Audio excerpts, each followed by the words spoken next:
you mentioned Baltimore, you mentioned Ferguson, you mentioned Florida, you mentioned Alton Sterling, you mentioned Mike Brown, you mentioned Trayvon Martin, you mentioned Freddie Gray. You know, four black men who have died in recent years, as you mentioned, after confrontations with police, with authorities. And you talk, and it's quite striking to hear you talk about it, the excuses you feel that people have made for their deaths, which many people, of course, think are completely unjustified. But you also seem to be saying that you were one of the people that at one point initially made excuses. Can you clarify what you mean by that?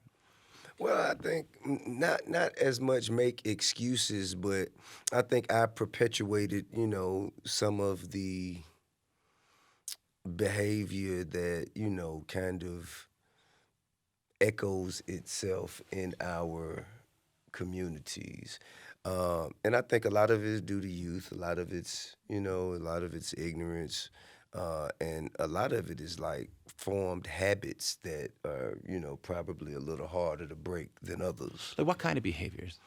Well, I think that it's kind of hard. It's an intangible thing that's kind of difficult to put your finger on it. Right. But when you've been grown, like when you've developed patterns of behavior over time, um, it's just a little different. It's very difficult to break out of that, and it took trial and error, learning from experience.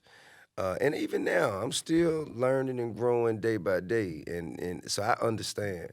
And a lot of times, we find ourselves within our comfort zone, resorting back to what we instinctively know and what we are uh, instinctively comfortable with. And sometimes that allows us to fall into a regressive state.